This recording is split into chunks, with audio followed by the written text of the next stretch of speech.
Hello everyone, welcome है आप सभी का एक बार फिर से मेरे साथ में। मैं सीमा एक बार फिर से आप सभी का वेलकम करती हूँ। जितने भी टेक्निकल स्टूडेंट है और नॉन टेक्निकल स्टूडेंट है, सभी का यहाँ पर आपका वेलकम है।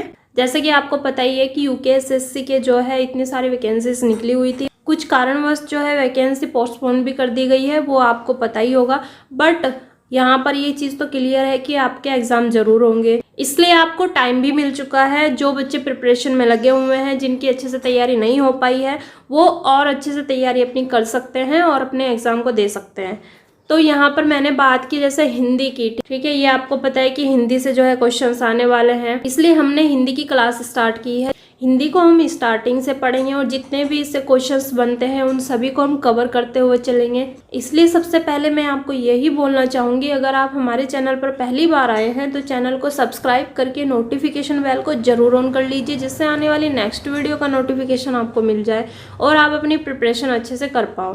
ठीक है, चलिए ज़्यादा आपका टाइम वेस्ट ना करते हुए वीडियो को आगे बढ़ाते हैं।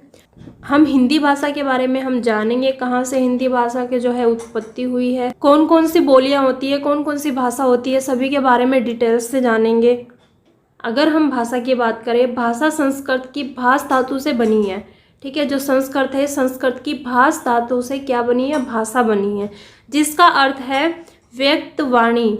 व्यक्त वाणी, जैसा कि हम मुंह से अपने बोलते हैं, जो भी हमारे मन में विचार आते हैं हम कैसे बोलते हैं? मुंह से बोलते हैं, तब हम उसको व्यक्त करते हैं दूसरे सामने वाले पर्सन के सामने, तभी सामने वाला पर्सन जो है हमारी बात को समझ पाता है। तो इसका मतलब क्या है? इसका मतलब ये है व्यक्त वाणी, अर्थात जो व्यक्त वाणी के रूप में अभिव्यक्त की जाती है, क्या कहलाती है? भाषा कहलाती है। ठीक है, इतना क्लियर है। जैसा कि यहाँ पर शब्दों में बताया गया है, कामता प्रसाद गुरुजी के अनुसार भाषा वह साधन है जिसके द्वारा मनुष्य अपने विचार दूसरों पर भली भांति प्रकट कर सकता है। मतलब कि भाषा वो शब्द है जिससे कि जैसे मेरे मन में कोई विचार आ रहे हैं, कुछ बोलना मैं चाहती हूँ या किसी बात को मैं बताना चाहती हूँ सामने वाले पर्सन को, तो हम कैसे व्यक्त करेंगे? ठीक है, भाषा वह साधन है जिसके द्वारा मनुष्य अपने विचार दूसरों पर भली भांति प्रकट करता है। अपने जो विचार होते हैं, हम क्या सोचते हैं, हम क्या सोच रहे हैं, वो सारी बातें हमें सामने वाले पर्सन को बतानी है। तो मतलब क्या है कि अपने विचारों को प्रकट करना है। ठीक है, और दूसरे के विचार आप स्पष्टतया क्या समझ सकते हैं? मतलब यह है कि दूसरे के विचारों को आप स्पष्टतया समझ सकते हैं। यहाँ पर ये क्या, ये गलत वर्ड आ गया है, ठीक है, इसको माइंड मत करना। इसका मतलब ये है कि और दूसरों के विचार आप स्पष्टतः समझ सकते हैं। क्या यहाँ पर नहीं है, ये गलत है, तो इसको समझना है आपको। दूसरों के जो विचार हैं उनको भी आपको कैसे समझना है। ठीक है, जब आप अपने विचारों को प्रकट करोगे, अपने विचारों को सामने वाले पर्सन को बोलोगे, तो वो भी आपको रिप्लाई में कुछ ना कुछ बताएंगे, कुछ ना कुछ आपको रिप्लाई देंगे। तो सामने वाले पर्सन के मन में क्या बातें चल रही है, वो क्या सोच रहे हैं, वो आपको बताएंगे। ठीक है, भाषा का मतलब यही है, भाषा वह साधन है जिसके द्वारा मनुष्य अपने विचार दूसरों पर भली भांति प्रकट कर सकता है और दूसरों के विचार आप स्पष्ट समझ सकते हैं। ठीक है, अपने विचार भली भांति दूसरे इंसान को बता सकते हैं, बोलकर बता सकते हैं, समझा सकते हैं आप क्या सोचते हैं या आपके मन में चल रहा है। ठीक है, और दूसरे के विचारों को आप जान सकते हैं। इसी को क्या कहते हैं? भाषा कहते हैं। फिर यहाँ पर देखते हैं, सामान्य शब्दों में भाषा वह साधन है जिसके माध्यम से हम अपने भावों एवं विचारों का आदान प्रदान करते हैं। इसमें भी यही कहा गया है, बस क्या है कि यहाँ पर बोलने का जो तरीका है वो बदल दिया, समझाने का जो तरीका है वो यहाँ पर बदल दिया गया है। बस इसका मतलब क्या है? भाषा वह साधन है जिसके माध्यम से हम अपने भावों एवं विचारों का आदान प्रदान कर सकते हैं, लेन देन कर सकते हैं। ठीक है, हम क्या सोचते हैं, हम क्या सोच रहे हैं या हम क्या कहना चाहते हैं, फिर उसको हम बोल के सामने वाले पर्सन को बताएंगे और सामने वाला पर्सन हमें रिप्लाई देगा, या वो क्या सोचता है, क्या सोच रहा है, उसकी क्या प्लानिंग है। ठीक है, वो सारी बातें वो हमें बताएगा। तो ये क्या हुआ? हमने अपने विचार दूसरे को बताए, दूसरे ने अपने विचार हमें बताए, तो क्या हुआ? विचारों का आदान प्रदान हुआ। ठीक है, तो इसी को क्या कहते हैं? भाषा कहते हैं। इतना क्लियर है? चलिए आगे बढ़ते हैं। फिर हम बात करेंगे, भारत में 4 भाषा परिवार हैं। जैसे कि पहला क्या है? भारोपीय, दूसरा है द्रविड़, तीसरा है आस्ट्रिक और चौथा क्या है? चीनी तिब्बती। ठीक है, ये 4 भाषा परिवार हैं। फिर बात करें हिंदी की, तो हिंदी किस परिवार की भाषा है? ये है भारोपीय परिवार की भाषा। यहाँ से क्वेश्चन बनते हैं कि हिंदी किस परिवार की भाषा है। ठीक है, इसको आपको अच्छी तरीके से याद रखना है कि हिंदी किसकी भाषा है, भारोपीय परिवार की भाषा है। ठीक है, फिर है रूप या आकृति के आधार पर हिंदी क्या है, वियोगात्मक है या विश्लिष्ट है, वियोगात्मक है या विश्लिष्ट है। यहाँ से भी क्वेश्चन बनता है हिंदी जो है रूप और आकृति के आधार पर क्या है। ऑप्शंस मिलेंगे आपको, तो रूप और आकृति के आधार पर आप समझ सकते हैं हिंदी क्या है, वियोगात्मक है या विश्लिष्ट है। ठीक है, विश्लिष्ट भाषा है। ओके, इतना क्लियर है। देखिए, हिंदी भाषा का विकास क्रम, हिंदी भाषा का विकास क्रम कैसे हुआ इस बारे में हम जानेंगे। हिंदी भाषा का विकास क्रम जो हुआ, पहले संस्कृत, फिर पाली, फिर प्राकृत, फिर अपभ्रंश, फिर अवहट और सबसे लास्ट में क्या बनती है, हिंदी बनती है। ठीक है, सबसे पहले क्या, संस्कृत बोली जाती थी, संस्कृत से पाली बोली गई, पाली से प्राकृत, प्राकृत से अपभ्रंश, अपभ्रंश से अवहट और अवहट से फिर बनी हिंदी। ठीक है, यह है हिंदी भाषा का विकास क्रम। फिर एक क्वेश्चन यहाँ से बनता है, हिंदी की आदि जननी किसे कहा जाता है। क्वेश्चन आता है हिंदी की आदि जननी किसे कहा जाता है। तो हिंदी की आदि जननी किसको कहा जाता है, संस्कृत को कहा जाता है। ओके, इतना क्लियर है। अपभ्रंश भाषा का विकास 500 ईसा से लेकर 1000 ईसा तक के बीच हुआ।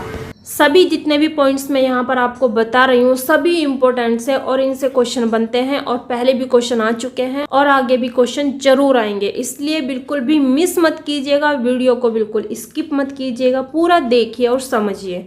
ठीक है, अपभ्रंश भाषा का विकास कब हुआ था, 500 ईसा से लेकर 1000 ईसा तक के बीच हुआ। ठीक है, अपभ्रंश भाषा का विकास 500 से लेकर 1000 ईसा तक के बीच हुआ। ठीक है, फिर है अपभ्रंश भाषा का विकास 8वीं सदी में कवि स्वयंभू के द्वारा 8वीं सदी में अपभ्रंश भाषा का विकास क्रम माना जाता है। ठीक है, किसके द्वारा हुआ, कवि स्वयंभू के द्वारा। अपभ्रंश भाषा का वाल्मीकि किसे बोलते हैं, कवि स्वयंभू को। ठीक है, इनकी रचना कौन कौन सी थी,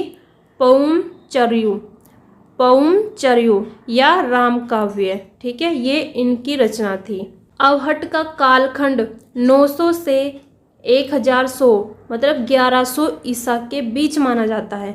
अवहट का कालखंड कब से माना जाता है, 900 ईसा से लेकर 1100 ईसा के बीच माना जाता है। ठीक है, पहले हमने किसकी बात की थी, अपभ्रंश का जो विकास माना जाता है वो माना जाता है 500 ईसा से लेकर 1000 ईसा के बीच।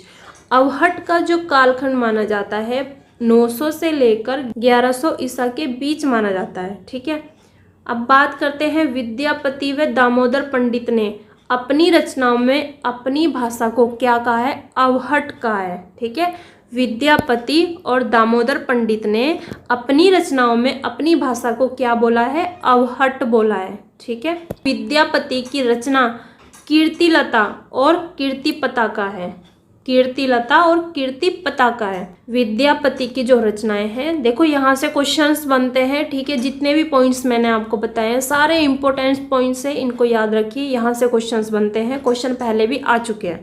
ठीक है, विद्यापति की रचना कीर्ति कला व कीर्ति पताका अवहट भाषा में है, अवहट भाषा में है, ये आवहट नहीं है अवहट है। ठीक है, कीर्ति पताका अवहट भाषा में है। हिंदी भाषा के इतिहास का आरंभ किससे हुआ था, अपभ्रंश से हुआ था। हिंदी भाषा के इतिहास का जो आरंभ हुआ था किससे हुआ था, अपभ्रंश से हुआ था। ठीक है, चलिए देखिए अपभ्रंश के भेद की अगर हम बात करें तो इसमें आप देख सकते हैं कौन कौन से अपभ्रंश है। पहला है इसमें शोरसेनी अपभ्रंश, जिसके अंतर्गत कौन कौन सी भाषाएं आती है, कौन सी हिंदी आती है, इसके बारे में जान लेते हैं। पहले आती है पश्चिमी हिंदी, फिर है राजस्थानी, पहाड़ी व गुजराती। ठीक है, ये बोली जाती है, किसके अंतर्गत आती है, शोरसेनी अपभ्रंश के अंतर्गत। फिर है इसमें अर्धमागधी, इसमें पूर्वी हिंदी जो आती है वो अर्धमागधी के अंतर्गत आती है। फिर इसमें मागधी, मागधी के अंतर्गत कौन सी आती है, बिहारी है, उड़िया है, बांग्ला है, असमिया है। ठीक है, असम में जो बोली जाती है, बिहार में जो बोली जाती है वो है, उड़ीसा में जो बोली जाती है वो है, मतलब बिहारी है, उड़िया है, बांग्ला है, असमिया है। ये किसके अंतर्गत आती है, मागधी अपभ्रंश के अंतर्गत। ठीक है, फिर इसमें खस शोरसेनी, खस सोरसेनी के अंतर्गत क्या आती है? पहाड़ी हिंदी, जो पहाड़ों में बोली जाती है। ठीक है। फिर है ब्राचड़। अब ब्राचड़ के अंतर्गत कौन सी आती है? सिंधी। ठीक है, जो सिंधी बोली जाती है वो किसके अंतर्गत आती है? ब्राचड़ के। ठीक है। फिर है इसमें महाराष्ट्री अपभ्रंश। ठीक है, इसके अंतर्गत क्या आती है? मराठी। जो मराठी बोली जाती है वो किसके अंतर्गत आती है? महाराष्ट्री। महाराष्ट्र में जो मराठी बोली जाती है वो किसके अंतर्गत आती है? महाराष्ट्री। फिर है पैसाची। पैसाची जो है, पैसाची अपभ्रंश जो है, इसमें क्या बोली जाती है? पंजाबी बोली जाती है। ठीक है, जो पंजाबी बोली है, मतलब जो पंजाबी भाषा है, लैंग्वेज है, वो किसके अंतर्गत आती है? पैसाची के अंतर्गत आती है। ठीक है, तो यह है अपभ्रंश के भेद। कौन कौन से होते हैं? सोरसेनी अपभ्रंश, ठीक है, अर्धमागधी अपभ्रंश, मागधी अपभ्रंश, खस सोरसेनी अपभ्रंश, ब्राचड़ अपभ्रंश, महाराष्ट्रीय अपभ्रंश, पैसाची अपभ्रंश। इनके अंतर्गत कौन कौन सी लैंग्वेज बोली जाती है वो मैंने आपको बता दिया है। ठीक है, ये आपको याद रखने हैं, क्वेश्चन यहाँ से बनते हैं। इनमें से कुछ भी उठा के क्वेश्चन आपसे पूछे जा सकते हैं कि सोरसेनी अपभ्रंश के अंतर्गत कौन सी आती है, या राजस्थानी बोली कौन से अपभ्रंश के अंतर्गत आती है, बिहारी किसके अंतर्गत आती है। ठीक है, कुछ भी क्वेश्चन आपसे पूछे जा सकते हैं। चलिए, आज की इस वीडियो में इतना ही। आगे मिलेंगे नेक्स्ट वीडियो में। वीडियो अगर आपको अच्छी लगी हो तो सब में शेयर कर दीजिएगा और लाइक भी कर दीजिएगा। हंसते रहें, मुस्कुराते रहें और अपना ध्यान रखिए और पढ़ाई करते रहिए। मिलते हैं नेक्स्ट वीडियो में, तब तक के लिए बाय बाय, टेक केयर।